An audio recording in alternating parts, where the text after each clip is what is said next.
আল্লাহ এটা আমার বাচ্চা, আমি তো মিশা কথা কইছি, অস্বীকার করতাম না, কিন্তু এইভাবে বুঝি মিশা কথা কিছু মানুষ কিতা লেখকে তুই সব আবে তবে বুঝেন না। সুদ খাইছি আমি, ঠিক আছে, সুদ খাইছি আমি, ফিরতাম না অনসি, কিন্তু এইভাবে বুঝি 10টাতেও বুঝি বালাটিয়া নাই। কি কন না কন কারে দিয়ে লেখাইছেন আল্লাহ, তে বেড়া বুঝি খালি পাইয়া লিখ খেলাইছে সব, তে আমার জিগাইছে সব টাকার ব্যাপারে, হে বুঝছে কিছু, মানে এই সমস্ত 6-9 বাটপারি কথা বলতে চাই। আল্লাহ এত মিথ্যা কথা আমি বলি নাই, আমি বেডি চাইছি ঠিক আছে, কিন্তু এইভাবে না। আমি নামাজ পড়ি নাই, কিন্তু শুক্রবারে তো 2 রাকাত পড়ছিলাম, এইটা কো এটাই তো বোঝা যায় ফেরেশতা যে সদর বদর করছে, ওরা তো শুক্রবারটাও লিখছে না। শনিবার রবিবার দেখে নাই বুঝলাম, আমি পড়ি নাই, কিন্তু শুক্রবারে যে আমি 2 রাকাত পড়ছি এটা কই। আল্লাহ বলবে কি ও ফেরেশতা, ঘটনা কি, আমার বান্দা 2 রাকাত কো শুক্রবারেরটা? ফেরেশতা বলবে আল্লাহ ওযু আসিল না, এরম যে জিমাইছে উৎকালাইছে কত আগে ওযু আইয়ে যা, তামাশা করে হাসি দিয়ে বললাম আর কি। অসংখ্য মানুষ তার ফরজ গোসল আদায় হয় না, অসংখ্য মানুষের পবিত্রতা সহি শুদ্ধভাবে হয় না। তো যার পবিত্রতা হয় না, যে পবিত্র শরীয়ত সম্মতভাবে হয় না, খোদার কসম তার নামাজ একটিও কবুল হয় না। সে যদি কাবা ঘরের ছাদে গিয়েও নামাজ পড়ে, তার নামাজ হবে না। লা তুকবালু সালাতুন বিগাইরি তুহুর, পবিত্রতা অর্জন ব্যতীত কোন নামাজ কবুল হয় না। তো আল্লাহ তাআলা যখন বলবে সে মিথ্যা কথা বলতে শুরু করবে, তো আল্লাহ তাআলা বলবে ফেরেশতা দেখ তার মুখে বন্ধ কর, মোহর মেরে দে, একদম সুপার গ্লু লাগাই দে তার মুখ। তো আল্লাহ তাআলা বলেন তোমার মুখ জবান বন্ধ করে দেয়া হবে, অতুকাল্লিমুনা আইদিহিম ওয়া তাশহাদু আরজুলুহুম, তোমার হাত তোমার পাও বিমা কানু ইয়াকসিবুন, যা কিছু করেছ তা আমি আল্লাহর সঙ্গে কথা বলবো। অতএব বাপ আমার, বন্ধু আমার, এটাই আমার প্রথম কথা, নিজের দেহের দিকে নজর দিন। মোবাইল সাজাইয়া লাভ নাই বাপ, এটা মনে রাখেন দোস্ত ছেলেরা, আমি সবাইকে বলতেছি নওজোয়ান, এটা অনেক বড় একটা অধপতন আমাদের, এটা সম্মোহন, এটা একটা জাদু, এটা একটা মোহ, এটা একটা মায়া জাল। আজকের প্রজন্ম তোমরা যারা নওজোয়ান, তোমাদেরকে বেঈমান সম্মোহন করেছে, মোহে ফেলছে, তোমরা ধোঁকা খাইছো, তোমরা প্রতারিত হয়েছ, বেঈমান তোমাদেরকে মাথা ঢুকাইছে। 24 ঘন্টা তুই অপদার্থের কাম হইল, শুধু একটা বড় মোবাইল হাতে রাখবি, আর ডানে বামে উঠতে বসতে যা পাবি, কুত্তা বিলাই শুকর মানুষ গরু ছাগল হাঁস মুরগি বেড়া বেডি জোয়ান বুড়া সাদা কালো, শুধু ছবি উঠাবি, তোর নিজের ছবি উঠাবি হাজার আইটেমে, একবার বিভিন্ন আইটেমে। এই অসভ্য মানসিকতা, ফালতু মানসিকতা, এই ফালতু কাম তোমারে ছড়ায়া দিছে বেঈমানে। এটা সম্মোহন, তোমারে ধোকা দিছে। নাহলে সুস্থ স্বাভাবিক মানুষ, কোন সুস্থ স্বাভাবিক ছেলে মানুষের বাচ্চা এইভাবে ছবি তোলে না। এটা কোনো কথা হইতে পারে না, এটা পাগল হইতে পারে, মাতাল হইতে পারে, প্রতিবন্ধী হইতে পারে। প্রতিবন্ধী যে নিজেই নিজের চেহারার দিকে তাকায়, প্রতিবন্ধী এমনই হয়, হাসে নিজেই হাসে, নিজেই হাসে নিজে। আজকালকে আমাদের সম্মেলন ছিল কাবিলা শাহিদ গামাল, একটা ছেলে মানসিক সমস্যাওয়ালা ছিল, ওই যে এই ছেলেটা দেখছেন না, এই ছেলেটা ওই আমাদের যে আয়োজনের যে এখানে রুম আলাদা, ওইখানে বসা ছিল একটা ছেলে। আমি নিজে অনেকক্ষণ তাকায় দেখছি, সে নিজে নিজে হাসে, এরম হাত তোলে, এরম করে, আরে একবার সোফার থেকে নড়ে নিচে বসে, আবার উপরে বসে, আবার একটু চাপ দিয়ে বলে, কেমন জানি করে। সে তো প্রতিবন্ধী, সে বাস্তবিক অর্থে অসুস্থ, কথাটা বুঝছেন কি? এটা তো একটা প্রতিবন্ধীর কাজ। ওই দেখেন, ওই ছেলেরে দেখেন, ওই দেখেন, ওই অপদার্থরে দেখেন। না, এটাই তো বাস্তবতা। কান অচল, কি বলতেছে এটা কোনোভাবে তাদের মাথায় নাই। আমার সন্তানদের কথা হলে আমি যেটা বুঝছি এটাই কথা, ডানে বামে পৃথিবীতে আর কোনো কথা নাই। আমার জিন্দিগি আর আমি মোবাইল, একটা বড় মোবাইল আছে আর আমি আছি, খালাস। আমার কাছে 7,000 ধন আছে, আমি পূর্বপুরুষের গুপ্ত ধন পাইছি। অতএব আমার নষ্ট হওয়া আর থামায় কে? আমারে আর থামাবে কে? আমাকে আর রুখবে কে? আমাকে বাধা দেয় সাধ্যকার, আমারে বাধা দিবে কিভাবে? মা বাবা পাশের ঘরে ঘুমাবে, আমি তো পাশের রুমে লেফ কম্বলের নিচেই ইয়ারফোন লাগায় সারা রাত উলঙ্গ ছবি দেখবো, আমাকে আর বাধা দিবে কে? এজন্য বন্ধু আমার, দোস্ত আমার, এটা শেষ পর্যন্ত ক্ষতি করবে। আমি বললাম ভাইয়া, হায়াত আল্লাহ তোমারও দেখ, দোয়া করি।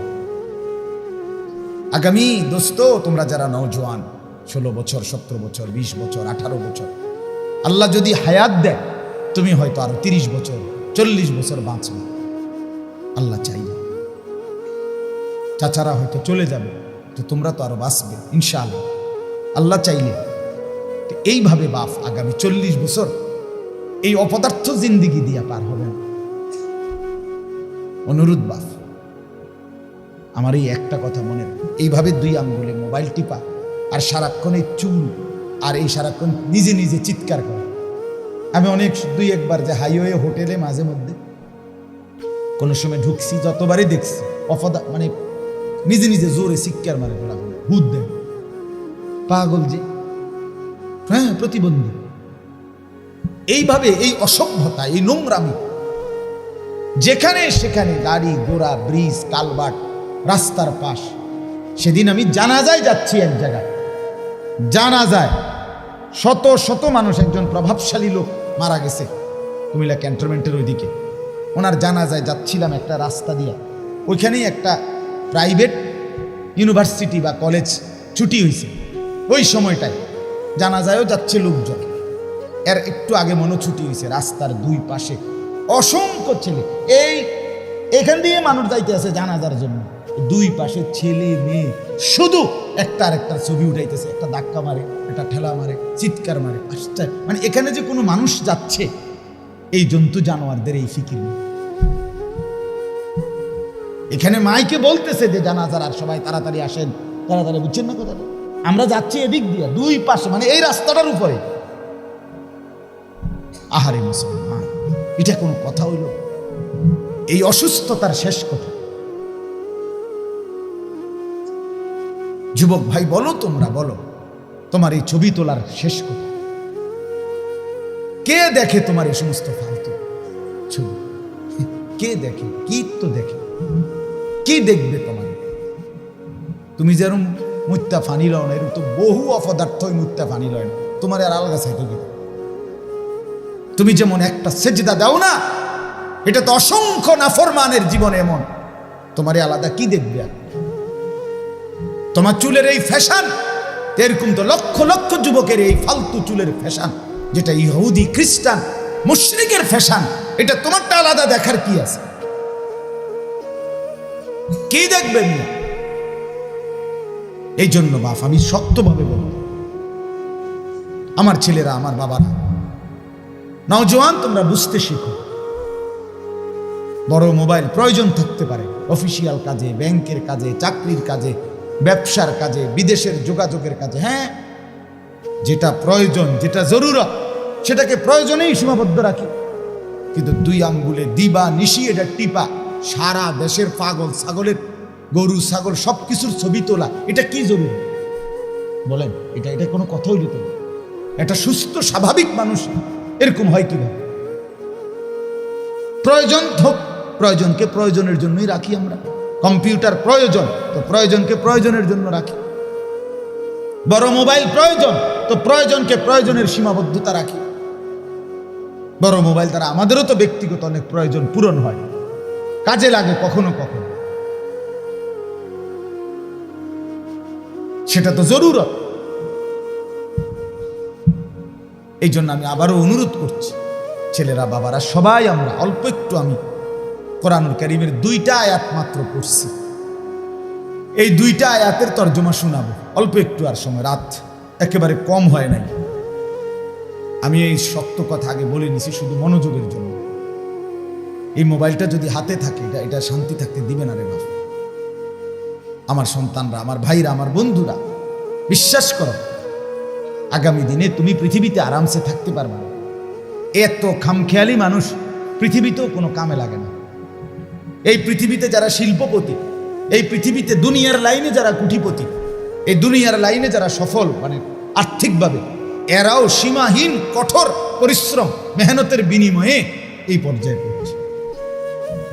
এইভাবে খামখেয়ালি নিজে নিজে হাঁটে, নিজে নিজে কথা বলে, 3 ঘন্টা 8 ঘন্টা 10 ঘন্টা আড্ডা দিয়া পৃথিবীতে কোনো মানুষ দুনিয়ার লাইনেও উন্নতি করে নাই, আখেরাত তো দূরে থাকে।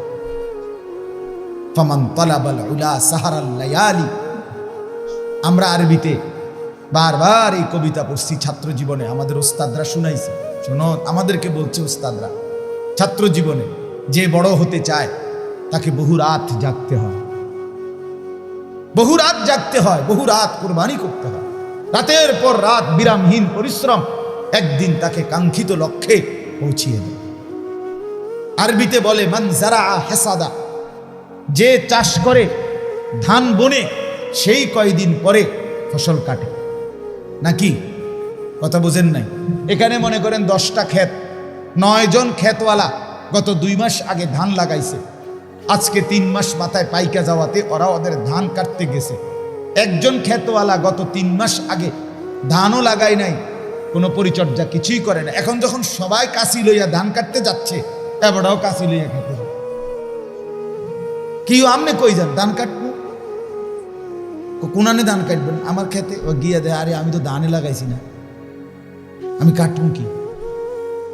কথা বোঝেন নাই? যে লাগায় নাই সে কাটবে কোত্থেকে? যে মেহনত করে নাই সে সফলতা পাবে কোত্থেকে? যে পরিশ্রম করে নাই সে সফলতা পাবে কোত্থেকে বন্ধু? বলে অতএব এটা মান জাদ্দা ওয়াজাদা আরবিতে বলে, এগুলি প্রবাদ। যে চেষ্টা করে সেই পায়। সৈয়দ আবুল হাসান আলিয়ান নদভী রহমতুল্লাহ আলাইহি উনি বিখ্যাত একটা কথা বলছেন, ভারতের বিশ্ববিখ্যাত বুজুর্গ ছিলেন। তিনি বলছেন যে শোনো, ধান কাটার সময় ধান বুনতে নাই, ধান আগে বুনতে হয়। ধান কাটার সময় না, ধান কাটার সময় ধান কাটতে হয়। ফসল তুলবার সময় ফসল লাগাইতে নাই, সময় লাগাইলে হবে না, সিজন আছে, মৌসুম যদি কেউ ধরতে না পারে সে ব্যর্থ হয়।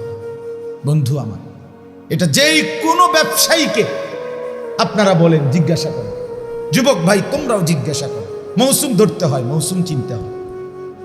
আমার এখন ব্যবসার মৌসুম, আমাকেও এখন সিজন। দোকানদাররা, ব্যবসায়ীরা বিভিন্ন, যেমন কারো কাপড়ের একটা মৌসুম আছে, কারো আপনার কাঁচা পণ্যের একটা মৌসুম আছে, সিজন ধরতে হয়। সিজন যদি কেউ ধরতে পারে, মৌসুম ধরতে পারে ঠিক মতো, তাইলে সে ব্যাপকভাবে লাভবান হয়, সে ব্যবসায় প্রফিট করতে পারে। আনসিজনে কি করা যায় আমার বন্ধু? ইবাদতের সিজন, জীবন গড়ার সিজন, নিজেকে গড়ে তোলার সিজন, খোদার কসম যৌবনকাল। এ সময় যে নষ্ট হয়ে যায় সে আর দাঁড়াইতে পারে না, সে আর ফিরতে পারে না। এটা কঠিন। এজন্য এখন হাত পাও, চোখ, নাক, কান, শরীর সবকিছু সুস্থ সবল, মেহনতি কর্মঠ সে চাইলে পারে। নওজোয়ান চাইলে গড়তেও পারে, ধ্বংসও করতে পারে। সেদিন রাতের 2টা বাজে আপনার, আমি ব্রাহ্মণবাড়িয়া এক জায়গায় আমার মাহফিল ছিল গত 2-3 দিন আগে। তো রাতের 2টায় বয়ান শেষ হওয়ার পরে খাইয়া দাইয়া আমি যখন রওনা দিছি, অনেক ভিতরে রাস্তাঘাট খুব ভাঙ্গাচোঙ্গা, নিঝুম এলাকা। তা আমি বললাম যে, একজনে জিজ্ঞাসা আর কি আমার, যাইতে পারবেন তো ইনশাআল্লাহ? আমি বললাম পারবো ইনশাআল্লাহ। কিন্তু বাইর হইয়া ঘরের থেকে দেখি রাস্তার দাঁড়ায় আছে 4টা ছেলে, সি ইঞ্জিনিয়ার। কি রে ভাই তোমরা? কজরে আমরা সিএনজি নিয়ে আসছি, আপনারে মেন রোডে দিয়ে আমি আরে কি কর তোমরা এত রাত আবার ফিরবা কেমনে বাবা, দরকার না না হুজুর আমরা পারবো, আমরা কোনো অসুবিধা না, আমরা আপনার গাড়ির সামনে আসি। পারলামে না তা করে ফিরাইতে, নওজোয়ান যাবেই যাবে। তখন আমি বললাম আমার সাথে, হ্যাঁ এরই বলে নওজোয়ান, সে পারবে, ঠিকই পারবে। এনে বয়স্ক লোক পারতো না রাতের 2টা বাজে এই ঠান্ডায় এই 7-8-10 কিলো রাস্তা, ভাঙ্গা রাস্তা আমারে দিয়ে আসতে, কিন্তু জোয়ান ঠিকই পারবে। এই জন্য যুবক চাইলে গড়তে পারে, গড়তে পারে। আমি ওই দিন এক মাহফিলে গেছি, এক ছেলে আমারে রাহাব পথের থেকে উঠে আমার গাড়ি তুলছে। তো দেখলাম মাহফিলের কাছাকাছি গেছি, আর একটা ওই বটবুটির মধ্যে কি জানি মাল উঠাইছে, এইটা কারণে গাড়ি আমার যাবে না। আমার ছেলেটা মানে গাড়িটার দরজা খুলে একটা লাফ দিয়ে ওই বেটার কাছে গেছে, গিয়ে আবার বেটার থেকে বুঝে আইছে, বেটার রশিডারে টাইট করে বান্ধা লাইছে, মালটারে বানতে আছে আর কি, হে বান দিয়ে হেরে লগে দিয়ে এমনি এটা স্টার্ট ঘুরান লাগে, এটা ওই আগের দিনের এগুলো হে ঘুরাইয়া গাড়ি উড়ে এলাইছে হেরে, মানে একটা তুফান হে। এরপরে আমি আমার গাড়ি পার হয়েছি। এই যে নওজোয়ানের হিম্মত, এটা কি একজন মুরব্বী বয়স্ক লোক পারবে? এটা এই যুবক গড়তে পারে, যুবক সাজাইতে পারে, আবার নষ্টও করে দিতে পারে।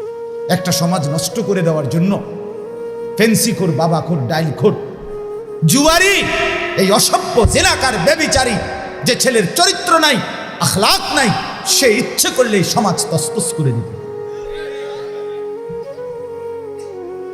শেষ করে দিতে, বরবাদ করে। যৌবন অসীম সম্ভাবনার সময়, দ্বিমুখী তলোয়ার যৌবন, 2ধারী তলোয়ার, দোনো দিক কাটতে পারে। ইচ্ছা করলে গড়তে পারে, ইচ্ছা করলে সাজাইতে পারে। আমাদের প্রিয় নবী সাল্লাল্লাহু আলাইহি ওয়াসাল্লামের একজন সাহাবীর নাম ছিল হযরত যায়েদ ইবনে সাবিত রাদিয়াল্লাহু তাআলা আনহু। নবীজি সাল্লাল্লাহু আলাইহি ওয়াসাল্লামের ইন্তেকালের সময় ওনার বয়স ছিল মাত্র 16।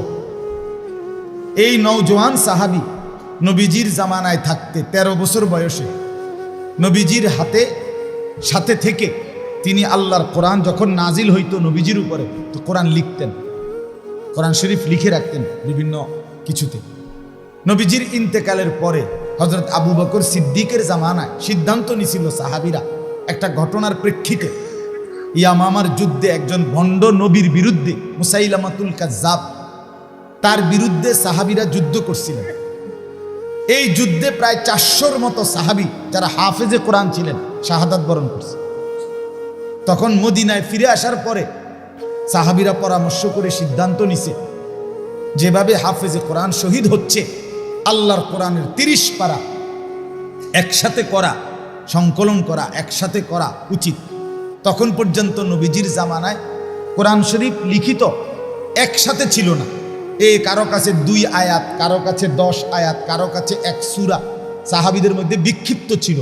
এই লক্ষের চাইতে বেশি সাহাবীর কাছে ছড়িয়ে ছিটিয়ে ছিল, একসাথে ছিল না বাই সিরিয়াল।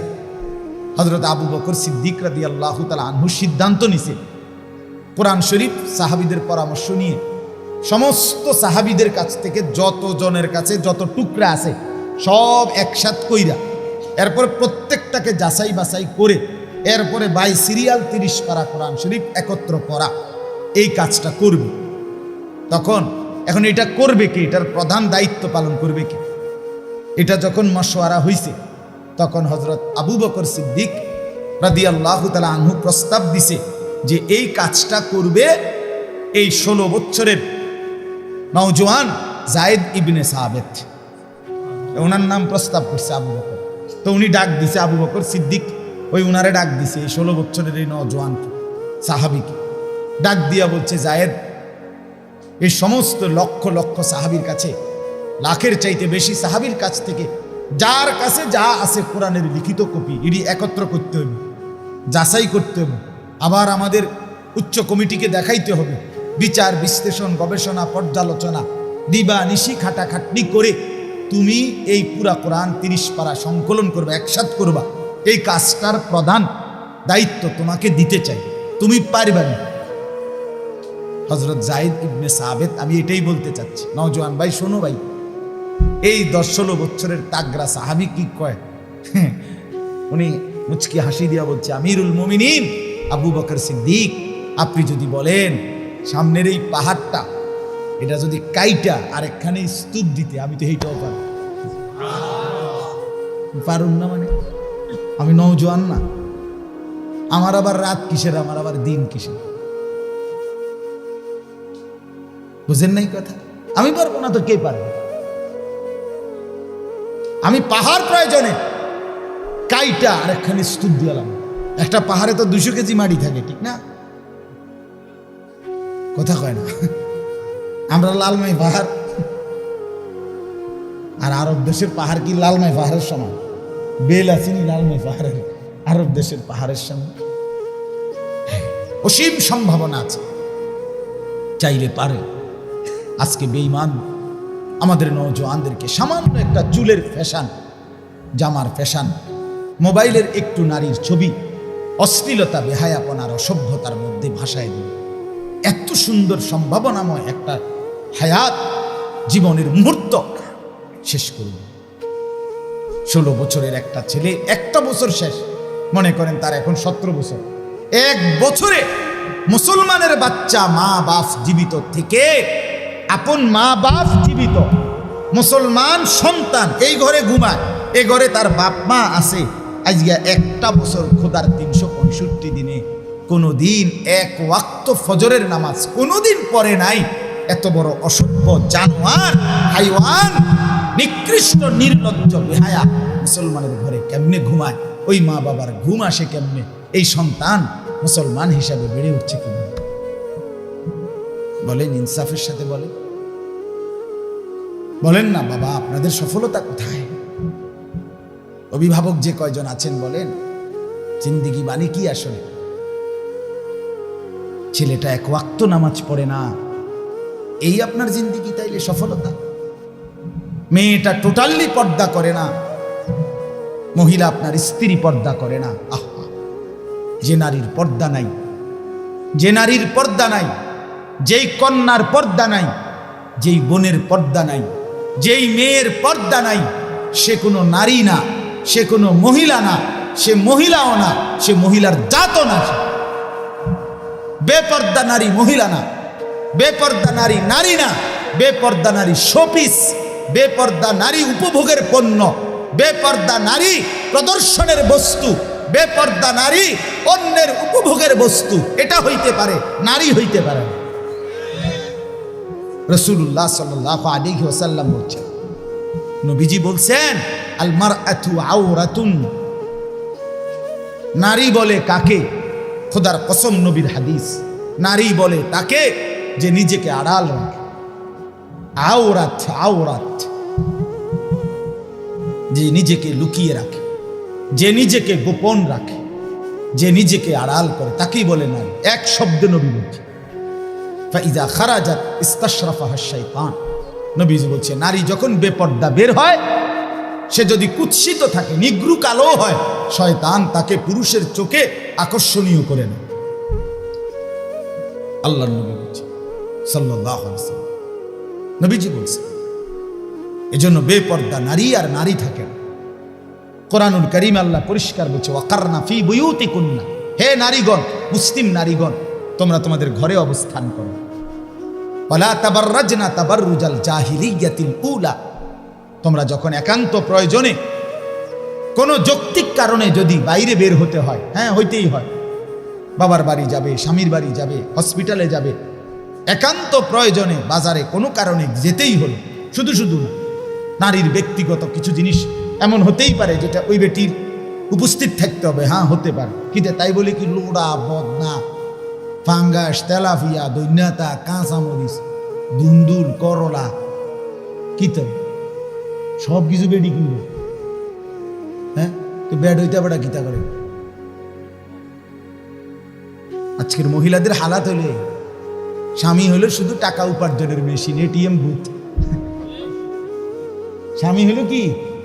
ATM booth. এবার আর কাম হইলো শুধু টাকাটা মিল করে রেডি রাখা আর কিনবো সব হেবুরি।